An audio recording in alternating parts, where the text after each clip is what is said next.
Hello friends, come straight with me to the Middle East. This is Israel, this is Qatar. On the afternoon of September 9th, out of nowhere, Israel struck Qatar and the usual reasons were given. Hamas leaders are hiding, our blood is boiling, and so on. And at first, the world started giving its public outrage against Israel. Many called Israel an aggressor state. But more than political reasons, defense experts were shocked. Saudi was there, Kuwait was there, UAE was there, even Iran, spread across the Middle East, was there. So how did Israel pull off this kind of strike? What did Qatar's American-made air defense systems do? Some people even said Saudi may have covertly helped Israel to strike Qatar. The questions were many, and for a while the answers were missing. Now the secret has come out. US officials spilled details and the defense world is stunned. Israel used a terrifying weapon in this strike, fired from thousands of kilometers away, launched without anyone seeing it. That weapon is the big thing everyone is now curious about. So in this today's episode, let's dig deep into Israel's terrifying airstrike and the weapon used. Headline: launched from thousands of kilometers away. Friends, even hearing this you will be surprised, but it's the truth. Israel didn't strike from near Iran, Kuwait or from Saudi border. Instead, the strike came from the Red Sea. Yes, from the Red Sea, that's about 1,600 kilometers away from Qatar. Look here on the map. This is the Red Sea. Here is Qatar. There is no direct connection between Qatar and that stretch of the Red Sea. To get to Qatar from the Red Sea, you would have to cross the Red Sea, loop around into the Arabian Sea, then head into the Gulf. If jets flew the whole way, they would have to fly over water. Flying over Syria and Iraq would be risky for Israel. Flying mid-route would be blocked by Jordan or Saudi. The Gulf corridor is also risky because of Iran, so Israel made the strike from the Red Sea. Now you will ask, how did they fire missiles from that sea to that other sea? What was Saudi doing? Is it even possible to fire missiles that far from a fighter jet? Air-launched ballistic missile? What is this? These are the exact questions everybody is asking. This is what caught everyone's attention.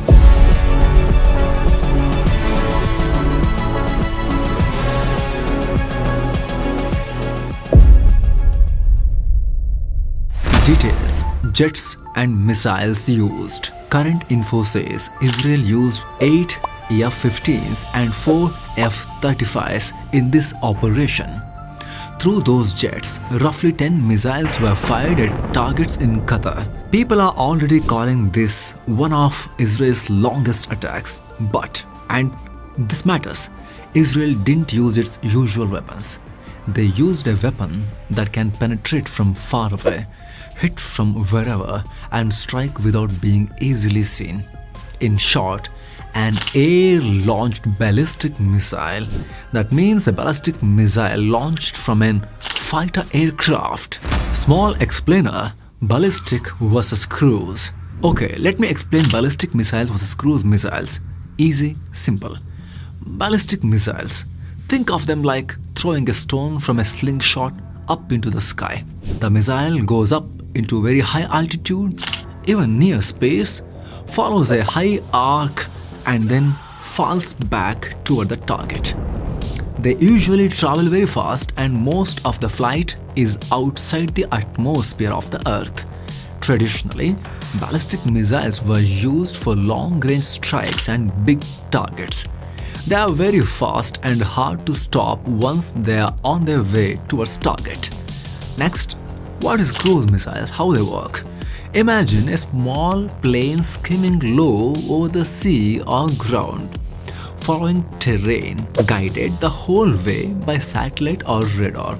Cruise missiles fly low, slower than ballistic missiles, and can maneuver to avoid detection.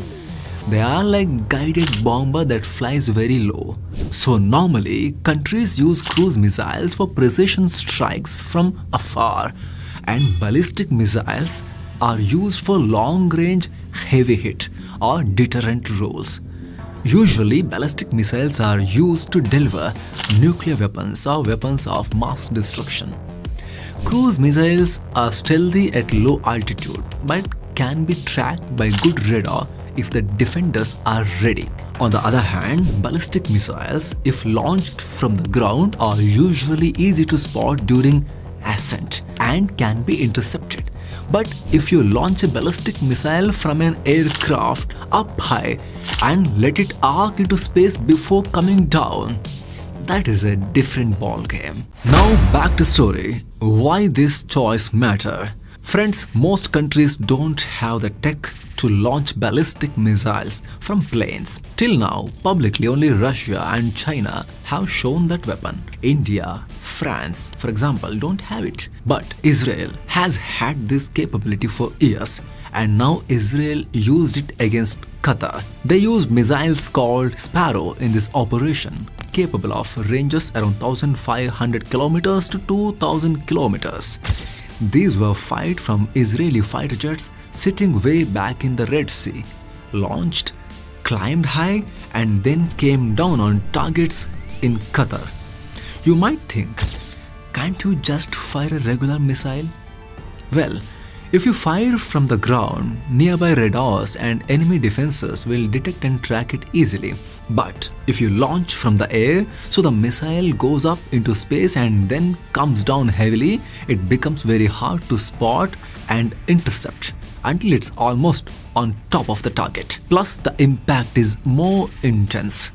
That is why Israel chose this weapon to hit Hamas building in Qatar capital Doha. This missile weighs about 1900 kgs and it's maneuverable. It can even change course mid-flight. And fired from the sky like this, radars don't get much warning. The strike, if not detected at very specific windows, can happen before local air defenses even have time to react. What about Qatar's air defenses? What about Saudi? So what did Qatar's air defense systems do? Did Saudi ignore it? Unlikely. Israel chose this weapon mainly because even if the missile path crossed Saudi airspace in a technical sense, the missile's trajectory going high outside normal sovereign airspace meant it didn't legally violate Saudi airspace in the conventional sense, because it is not at all in the Saudi air, it is in the space where there is no air. That is the logic. If Saudi attempted to intercept it, even if they knew it, that interception itself could have triggered open confrontation with Israel. And frankly, Saudi doesn't have the power to reliably intercept these kinds of launches. According to missile experts, you only get a few seconds notice for this kind of strike. Since the missile approaches from outside the atmosphere, it is almost impossible for radar to identify and command an interception in limited time. That's why the attack happened before Qatar's air defense even had a chance to react. Why this changes the game? This missile is a game changer in recent wars. Long-range precision strikes using this method are now a reality. Normally, ballistic missiles weren't used for precision strikes like this.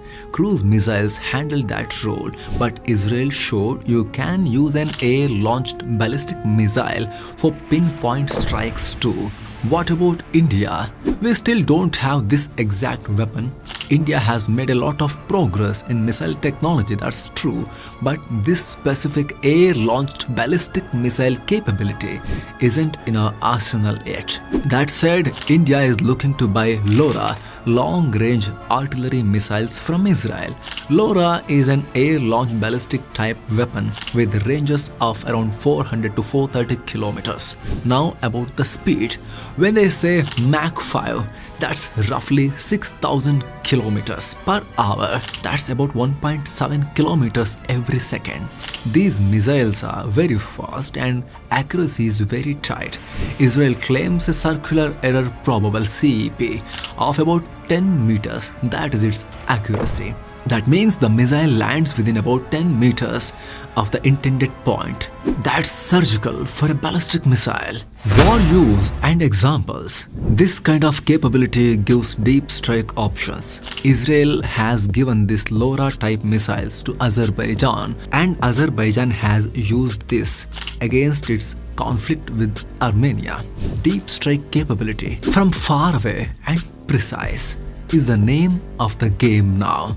India already has cruise missiles like BrahMos and short-range ballistic missiles like Pralay and air-launched missiles like Scalp and Rampage in that family of capabilities.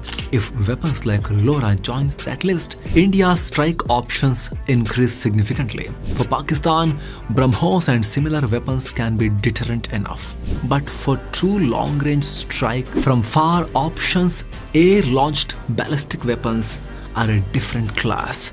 India-Israel ties and technology transfer. And the good news for India and Israel have signed an MOU in 2023 to jointly produce these very LoRa missiles. India's Electronics Corporation of India Limited and Israel Aerospace Industry have signed this MOU. Takeaway. So, launch from the Red Sea, launch from hundreds of kilometers away, actually more than 1,500 kilometers away, not from Iran or Saudi border, and it was precise, fast and scary. This attack changes strategic calculations for Gulf countries and for any country watching from afar. Think about implications for defense postures, for regional deterrence, and for how wars might be fought in future. And now, what do you think about this? Please let us know your opinion on the comment section below. And if you like this presentation, please don't forget to like, especially please don't forget to subscribe. Thank you so much. Keep looking for better. Let's meet again. Namaste.